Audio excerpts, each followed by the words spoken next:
রাতের আধারে হঠাৎ সাদা পোশাকে আশ্রয়ন প্রকল্পের ঘরে ঢুকে পড়েন দুই পুলিশ সদস্য।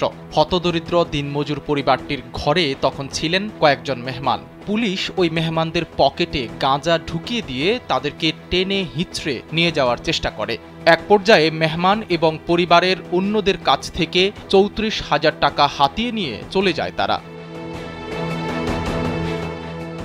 ঘটনাটি এতটুকুতেই শেষ হয়নি। মেহমান সহ পরিবারটির পুরুষদের ওপর অমানবিক নির্যাতন চালায় ওই দুই পুলিশ সদস্য। নারীদের করা হয় অকথ্য গালাগাল।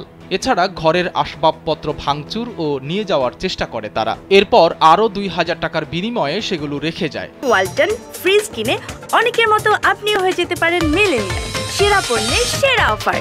এসব অভিযোগ গোপালগঞ্জ জেলার কাশিয়ানী থানার এসআই সাজেদুর রহমান সোহাগ ও এএসআই খায়রুল আলমের বিরুদ্ধে। আর বিটার কাছে আর মেহমানের কাছে ১৪,০০০ টাকা নিয়ে গেছে, আরো নিজের দাদা ২০,০০০ টাকা ধার কর্জ আইনে তাকে দিয়েছে, আমাকে কাছে আরো ২,০০০ নিচ্ছে, এই দিয়ে ৩৬,০০০ টাকা নিয়ে গেছে। হুমকি দুমকি করা পরে শেষে মাল জিনিস নিয়ে যায়, টাকা পয়সা নিয়ে যায়।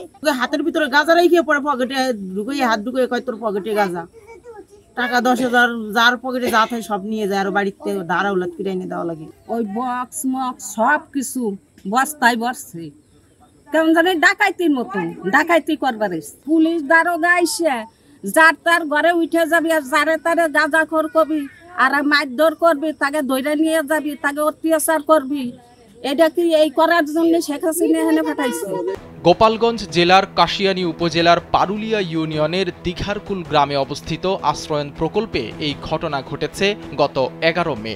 সেখানকার বাসিন্দারা জানান, আশ্রয়ন প্রকল্পে কিছুদিন পরপরই এমন ঘটনা ঘটে। তারা গরিব এবং অসহায় বলে পুলিশের বিরুদ্ধে কথা বলার সাহস পান না, তাই এগুলোর কোনো প্রতিকারও হয় না। আমরা যে গুচ্ছগ্রামে থাই, সরকারের দেশে গরিব মানুষ আমরা বাঁচবো। আমরা যদি সেই অন্যায়কারী হই আমাদের শাস্তি হবে, কিন্তু বেআইনি ভাবে আমাদের টর্চিং করবে, তাহলে আমরা কোথায় যাব? দেয়ালে পিঠ ঠেকে যাওয়ার মতো পরিস্থিতি হওয়ায় অবশেষে গত ১৮ মে গোপালগঞ্জের পুলিশ সুপার বরাবর একটি লিখিত অভিযোগ দেন আশ্রয়নের বাসিন্দারা। সে বিষয়ে অভিযুক্ত এসআই সাজেদুর রহমান সোহাগের কাছে জানতে চাইলে এই প্রতিবেদকের কোনো প্রশ্নের জবাব না দিয়ে উল্টো হাসতে হাসতে ভুক্তভোগীদের দেখে নেয়ার হুমকি দেন। কিসে গেছিলেন নাকি যে গুচ্ছগ্রাম পারুলিয়া?